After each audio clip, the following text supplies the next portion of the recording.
في كل فيديو انزله عمال تكتب لي في الكومنت اعمل فيديوهات عن الدمج، اعمل فيديوهات عن الدمج. حاضر يا سيدي، هعمل لك سلسلة كاملة نتكلم فيها على الادجستمنت لاير، وهنشوف الادوات دي ازاي بتساعدنا في عملية الدمج اللي انت نفسك تنفذه، وازاي نقدر نخلي الصور اللي احنا بنجمعهم مع بعض نخليها حقيقية وواقعية 100%. وفي اول السلسلة دي هنتكلم عن واحدة من اهم الادوات اللي موجودة في الادجستمنت لاير، وهي الكيرفز. والكيرفز دي بقى بتقدر تستخدمها عشان تظبط بيها الاضاءة، الالوان، وتخلي الدمج ما بينهم حقيقي وواقعي. فخلينا بقى نفهم الكيرفز دي عشان تشتغل بيها في اي تصميم انت بتنفذه. ولو عايز تعرف التركاية كمل الفيديو معايا. السلام عليكم ورحمة الله، ازيكم وعاملين ايه؟ ويا رب دايما تكونوا بخير. تعالوا بقى نشوف الكيرفز دي بتعمل ايه. زي ما احنا شايفين كده الصورة اللي قدامنا دي، وخلي بالك من حاجة مهمة جدا، الكيرفز دي سهلة جدا، وعامة اي نوع من انواع الدمج سهل جدا لو انت بتطبق معايا. طيب اول حاجة عشان نشوف الكيرفز دي هي فين اصلا، شايف انت الزرار ده كده او العلامة دي اسمها الادجستمنت لاير. دي بقى فيها كل انواع الدمج اللي احنا بنستخدمه في الفوتوشوب. طيب وعشان نجيب الكيرفز هندوس على دي بالشكل ده كده، هيفتح لنا كل ده. فين الكيرفز بقى؟ دي اسمها الكيرفز. طيب هنضغط عليها كده بالشكل ده. بعد كده سيبك من الماس، احنا نقف هنا على اللي هو العلامة بتاعتها. لو جيت بصيت بقى ظهرت لنا حاجة كده انت هتتخض اول ما تشوفها. الموضوع عايز اقول لك بسيط سهل جدا فوق ما تتصور. اول حاجة لو جينا قرينا الكلمة دي معناها البريسيت، نوع من انواع الفلاتر في الكيرفز بتاعتك. طيب لو دوست عليها كده بالشكل ده هتفتح لك كذا بريسيت عندك. لو دوست على اول واحدة انا انصحك ان انت ما تستخدمهمش اصلا، هنرجع تاني للديفولت. انت فكرتك هنا انك تفهم شوية الاضاءة، هو انت عايز توصل لايه وبناء عليه تنفذه. احنا مع بعض في المشهد ده وكأننا بنلعب، وكأننا ان احنا عايزين نحسن شكل الصورة زي ما احنا حابين نشوفها. الموضوع بسيط وسهل. طيب اول حاجة هنا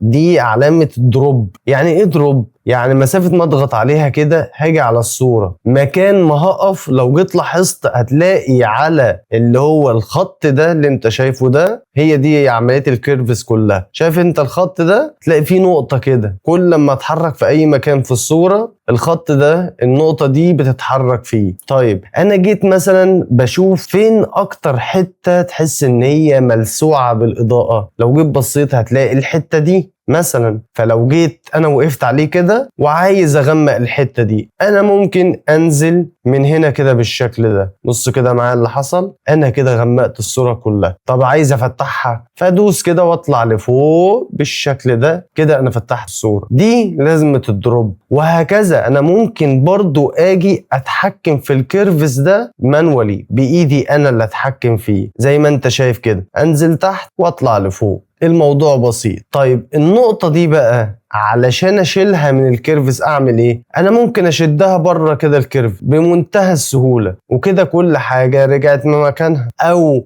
انا عملت مثلا الكيرفز جبت بدأت نقطة هنا، فعشان كده انا بقول لك العب، خش العب علشان تفهم الكيرفز اللي قدامك دي. طيب انا مثلا رحت مزود الاضاءة لفوق بالشكل ده، ورحت جاي من هنا وعامل دي كده، ورحت جاي عامل ده كده، فقعدت العب وابوظ الدنيا ومشيت الموضوع بالشكل اللي انت شايفه ده. طيب انا عايز ارجع تاني للكيرفز من غير ما اقعد ارجع للنقط دي كلها، هعمل ايه؟ شايف انت العلامة دي؟ لو دوست عليها دي اسمها ريست، ده بيرجع لك الكيرفز من اول تاني خالص. لو دوست عليها كده بالشكل ده بص اللي حصل، رجعنا لنفس الشكل زي ما انت شايف كده. يعني انت فهمت كده اداة الدروب؟ طيب لو جيت شفت هنا بقى الار جي بي دي، لو جيت بصيت كده هتلاقي فيها حاجة اسمها ريد اللي هو الاحمر، والجرين اللي هو الاخضر، والبلو اللي هو الازرق. كل واحد من دول الكيرفز مسؤولة عنه. يعني ايه الكلام ده؟ يعني الاحمر اللي في الصورة نقدر نعلي الاضاءة من الكيرفز نفسها بيه، نعلي اضاءة الاحمر، فاهم قصدي؟ طيب انا طلعت فوق كده للاحمر، طب لو نزلت تحت هروح فين؟ هروح للاخضر. فهمت اللعبة فين؟ طيب انا عايز بقى ارجع كل حاجة زي ما كانت، اشد النقطة دي كده. طيب تعال نشوف الاخضر، نفس الفكرة. لو الاخضر ده طلعته فوق كده انا كده بزود الاخضر، طيب لو نزلته لتحت انا برجع تاني ازود الماجنتا. طيب اشيله خالص كده بالشكل ده، اشيل النقطة دي خالص. طيب نرجع تاني ندوس هنا نشوف البلو. طيب الازرق ده بص كده بيروح فين؟ بيروح للازرق. طب نزلت لتحت بيروح زي ما انت شايف كده للاصفر. اذا الاضاءة بتاعتي انا اقدر اتحكم في الوانها في اي صورة اقدر اظبط الاضاءة بتاعتي عليها. وطبعا الكلام ده بقى انا عايزك يعني ايه تطبق معايا. انا هقعد ااكد على الجملة دي كتير. ليه؟ لان دي بتبقى معاناة اي جرافيك ديزاينر في البداية، انه مش عارف يدمج الصور. طيب الدمج لازم ممارسة، وبعدين علشان عينك تعرف تشوف انت بتعمل ايه وبتنفذ ايه. طيب صورة زي اللي قدامنا دي، هنرجع تاني للبلو دي ونضغط عليها كده بالشكل ده ونجيب الار جي بي. الار جي بي ده بقى اللي بيتحكم في الفكرة كلها وفي الالوان كلها. طيب انا بقى لو عملت كده فانا كده بعلي الكيرفز بتاعتي او بعلي اضاءتي على الاخر، بنزل كده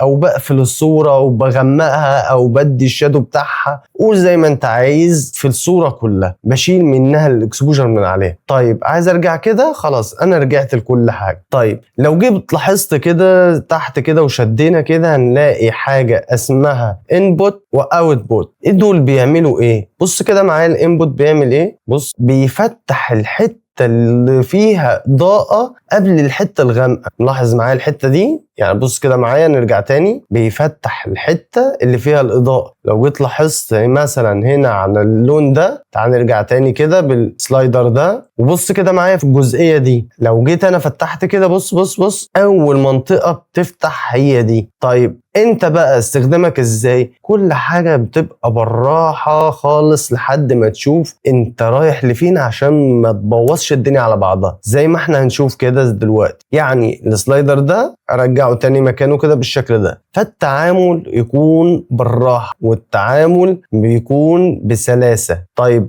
الانبوت بقى هنا لو جيت لاحظت كده، بص لو عملت كده انا بقفل اي حاجة غامقة، بسودها زي ما بيقولوا كده. فالموضوع سهل وسلس وبسيط. انا مثلا عايز اشيل الكيرفز، اعمل ايه؟ بكل سهولة تيجي من هنا تدوس ديليت وديليت تاني كده انت شلت الكيرف، او من الكيبورد تدوس ديليت. طيب ترجع تاني تدوس هنا على ادجستمنت، بعد كده نجيب الكيرفز بتاعتنا. اول حاجة بقى نبدأ بيها واللي هي بنسيس الصورة بتاعتنا، نبدأ نبص على المشاكل اللي فيها. بمعنى لو جينا هنا على علامة الدروب دي ورحنا جينا مثلا على الحتت اللي فيها اضاءة فيها عالية شوية، علشان مثلا ان احنا عايزين نهديها، هنيجي هنا مثلا في النقطة دي كده او نطلع فوق. شوف كده المؤشر بتاعك في الكيرفز بيروح فين، بص بيتحرك معاك ازاي. وليكن ان انا هضغط في النقطة دي كده، انا عملت نقطة هنا. طيب انا ممكن اجي من هنا وانزل، بس انا عايزك انت اللي تبقى مانوالي احسن بكتير. هتيجي عند النقطة دي ونشدها بالشكل ده كده. طيب عايز ارجع تاني السلايدر ده زي ما كان، يعني انا عايز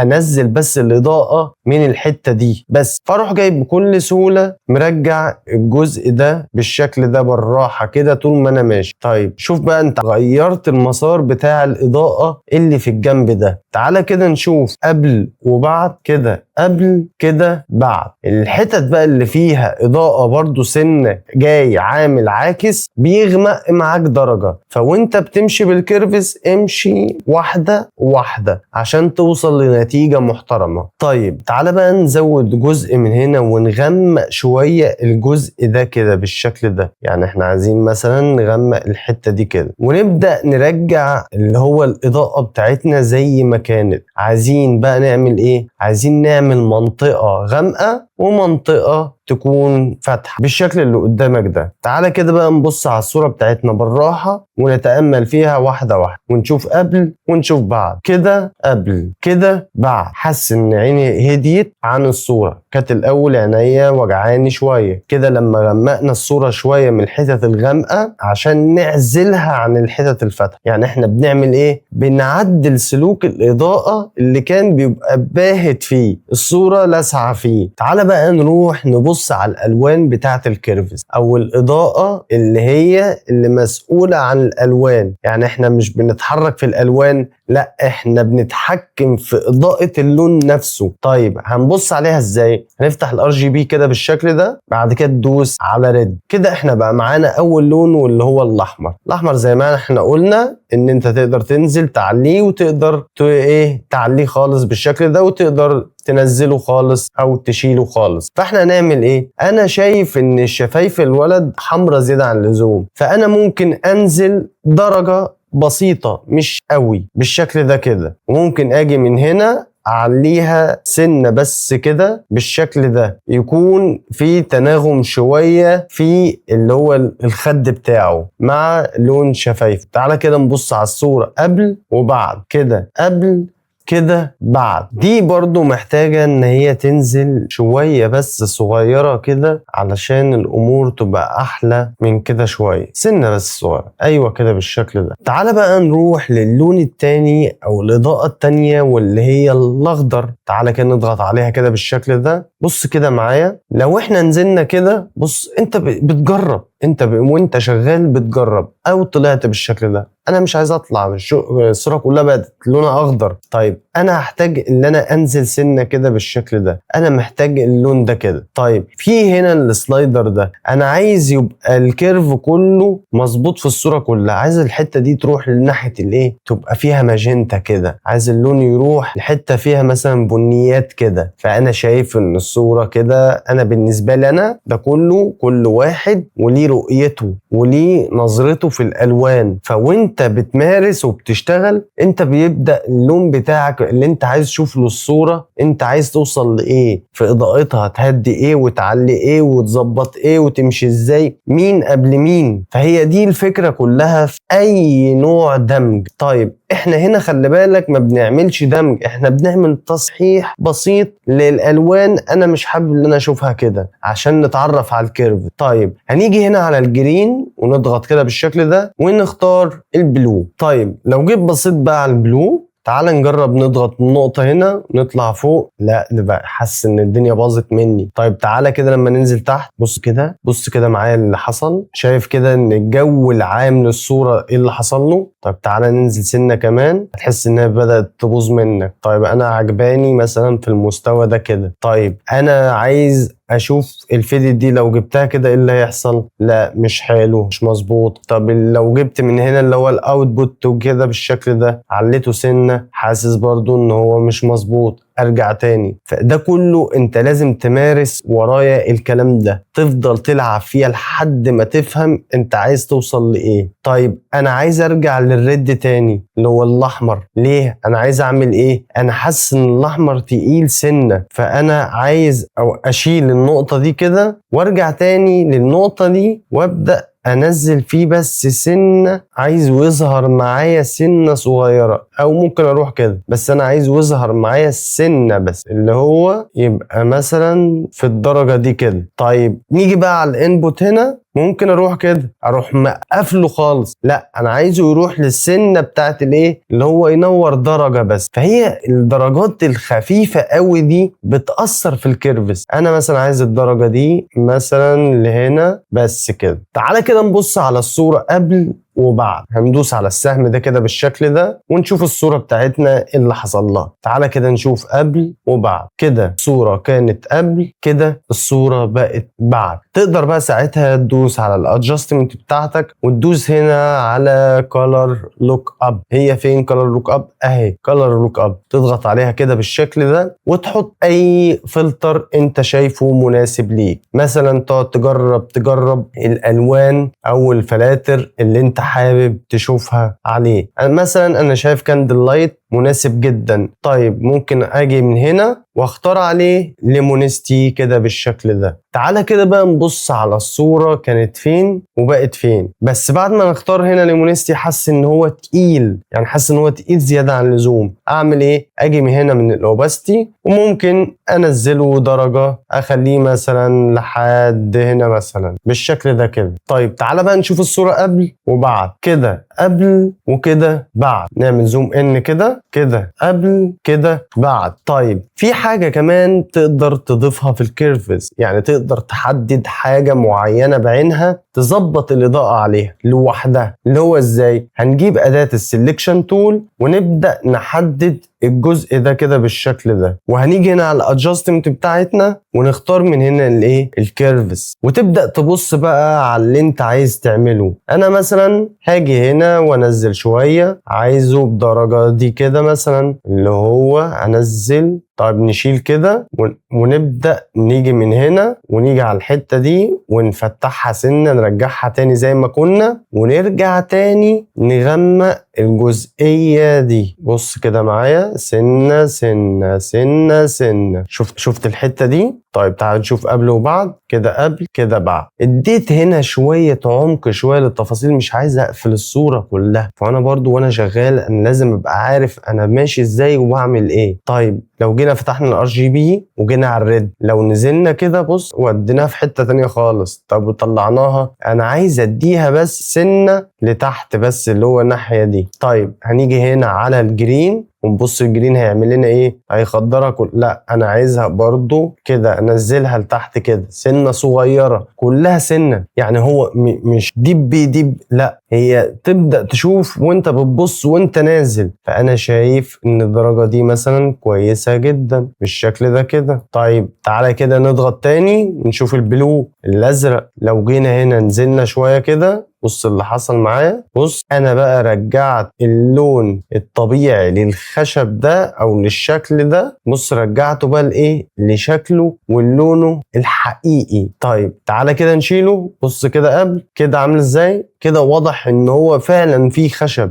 هي درجة بسيطة بس هي ما كانتش عجبانة. تعالى كده نعمل زوم ان. بص كده درجات الخشب كانت عاملة ازاي، تحس ان هي واخدة سن ازرق في الحتة دي. تعالى كده ندوس نشوف بعد. بص رجعت تاني. تعال ندوس كنترول زيرو وتعالى بقى ندوس هنا نشوف الصورة كلها على بعضها قبل والصورة بعد. هنيجي هنا نضغط كده بالشكل ده ونشوف قبل وكده بعد. شوف بقى يا سيدي الكيرف السهلة، بس الموضوع عايز ممارسة. وطبعا انا هسيب لكم لينك الصور دي اللي احنا هنستخدمها النهاردة تحت في الديسكريبشن عشان تستخدموها وتبدأوا تعرضوها في الجروب اللي انا هسيبه لكم برضو تحت في الديسكريبشن. طيب دي كده بالنسبة للصورة اللي احنا شايفينها دي، احنا لعبنا في اضاءتها ولعبنا في الوانها. طيب تعالى بقى نروح للمستوى احلى من كده، واللي هو هنعمل فيه ايه؟ هنعمل فيها عملية الدمج فعلا، صورتين غير بعض. دلوقتي بقى دول الصورتين اللي قدامنا، صورة على صورة. الفكرة بقى في الصورتين دول انا قاصد ان انا اجيبهم لان فيهم مشاكل كتيرة جدا، والصورة دي بعيدة عن الصورة دي. الصورة بتاعت الشخص ده اصلا متصور جوه استوديو، ودي طبعا بتبقى اضاءة متوزعة صح ومظبوطة صح والدنيا ماشية صح. طبعا انا جيت قصيت الصورة عشان ما نضيعش وقت ونبص على العملية واحدة واحدة. لو جيت بصيت على الباب كده، بص باب الشقة ده والباب ده، هتلاقي بعيد كليا عن إضاءة الشخص. بص كده الاتنين، يعني شايف ده الباب متصور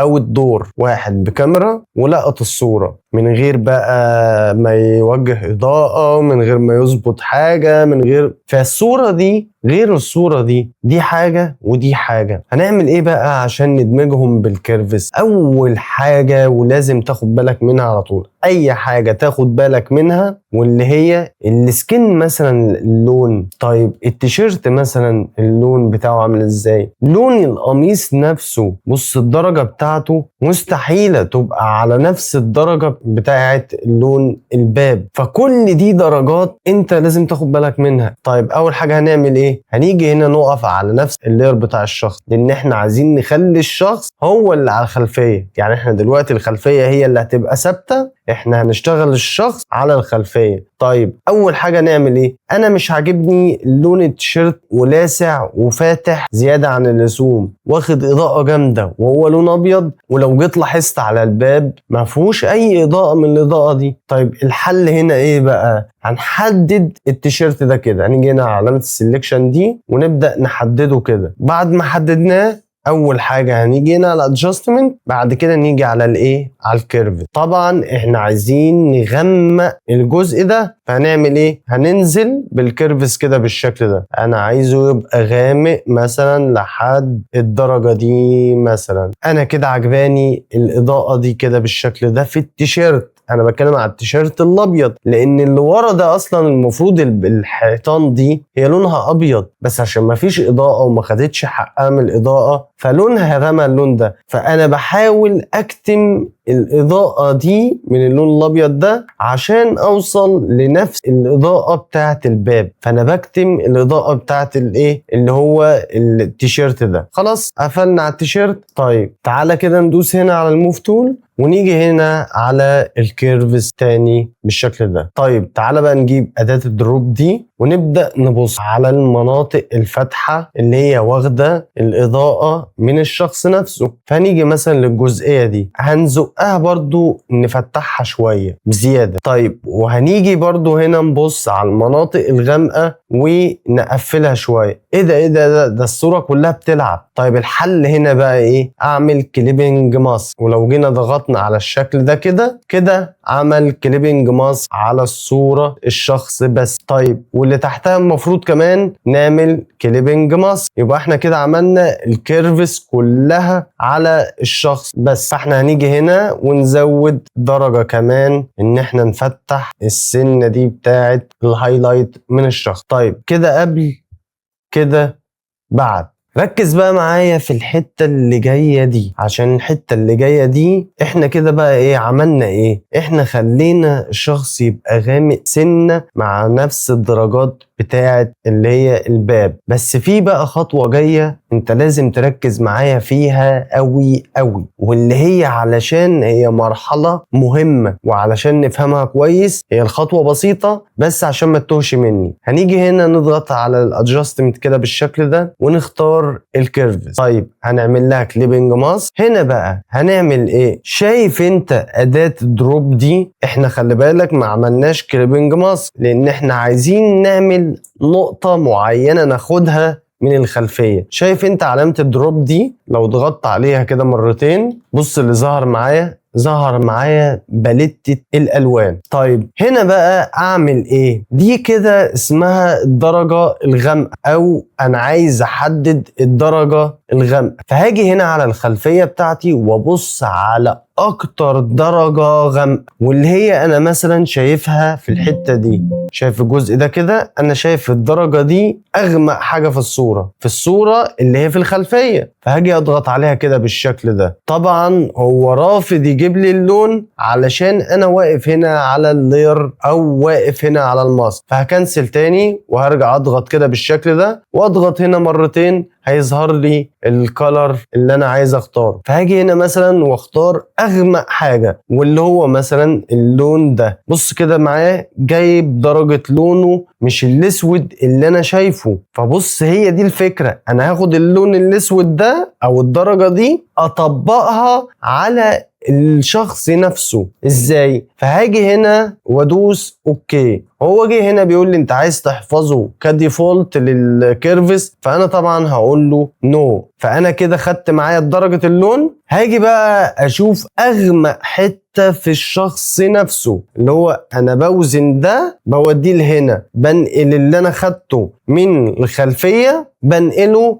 للشخص اللي هو الدرجة الغامقة هنا انا بنقلها هنا. فانا مثلا شايف ان مثلا ممكن تكون الدرجة دي كده بالشكل ده هي اغمق حاجة في الشخص. بص كده اللي هيحصل معايا. تعالى كده ندوس كنترول 0 ونرجع لورا. بص في حاجة حصلت غريبة. هنسمي الدرجة دي واللي هي النقطة دي هنسميها مثلا بلاك كده بالشكل ده. كده انا بقى معايا الدرجة البلاك انا صححتها في الشخص، حولتها لنفس صورة الخلفية بتاعتي. تعالى كده نشوف قبل وبعد في درجة البلاك بس. بص كده قبل كده بعد، تحس ان اللون الاسود وزن مع الخلفية. طيب في كمان كيرفز هنعملها، هنيجي هنا على adjustment، بعد كده نختار هنا الكيرفز كده بالشكل ده، ننزل تحت هنا شايف هو الترمومتر ظاهر عليه اللون فوق اسود وهنا ظاهر عليه اللون الابيض. انا هاجي هنا اضغط على الابيض بالشكل ده كده، وطبعا البلاك احنا خلاص هنعمله بقى على الكليبنج ماسك زي ما قلنا. هنيجي هنا نضغط على الابيض عشان نستخدم الابيض. عايز اشوف اكتر درجة بيضة في الصورة اللي هي الخلفية، هعمل ايه؟ هي فين الدرجة البيضة دي؟ انا شايف ان الجزء ده مثلا كده هو ده اكتر حاجة بيضة، فهاجي هنا اضغط كده بالشكل ده عليه مرتين، هتظهر لي الكلر بالشكل ده. فانا مثلا هاجي اضغط عليها في الجزئية دي. بص كده هو جايبه لي فين؟ هو جايبه لي في الحتة دي كده. بس انا برضو ليا وجهة نظر، انا شايف ان هو ما جابش برضو نفس الدرجة. يعني انا حاسس ان انا لازم افتح الدنيا شوية، فانا هطلع بدي لفوق كده بالشكل ده. بعد كده اجي هنا وادوس اوكي، هيقول لي عايز تسيف التارجت ده الكولر ده، فانا طبعا برضو هقول له نو، وهاجي على الشخص واشوف اكتر حتة بيضة فيه، واللي هي ايه؟ اللي هي مثلا ممكن التيشيرت كده بالشكل ده. بص كده ايه اللي حصل معايا. فلو جيت دوست كده كليبنج ماسك، بص كده تحس ان الشخص بدأ ياخد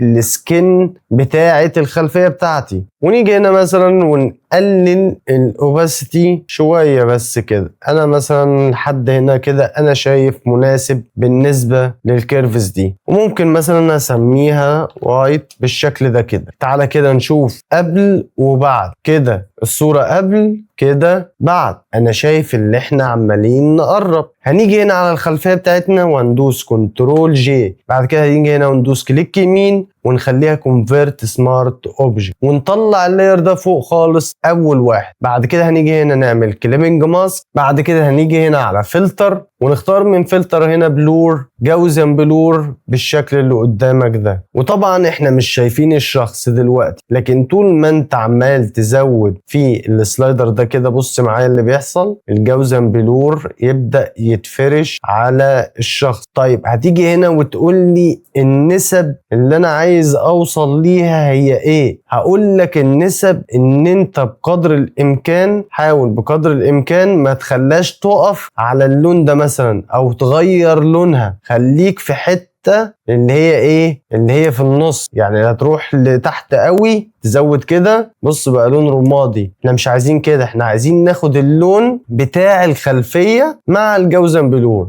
يعني انا شايف ان مثلا ممكن كده يبقى كويس قوي. بعد كده اجي هنا وادوس اوكي. طيب هنيجي هنا نفتح المود بتاعنا ونيجي هنا ونخليه على كولر كده اللي حصل معايا. بعد كده هنيجي هنا وننزل الاوباسيتي شوية، بمعنى انت عينك برضو بتكون شايف مع الصورة بتاعتك هي رايحة فين. انا مثلا شايف الدرجة دي كده مثلا حلوة قوي، بس انا حاسس ان في الصورتين واخدين فيدت شوية، مفهومش اللي هي الحتة فيها كونتراست. طيب هنعمل ايه؟ هنجيب الكيرفز كده بالشكل ده ونبدأ نزود سنة سنة في الحتت دي كده، اغمقها سنة، ومثلا الحتة دي كده افتح، او اجي هنا واغمق الحتة دي، وتعالى نفتح الحتة دي كده بالشكل ده درجة بس بسيطة عشان اظبط الكونتراست بتاع الصورة. طيب تعالى كده نبص على الصورة قبل وبعد كده، قبل كده بعد كده. احنا عملنا دمج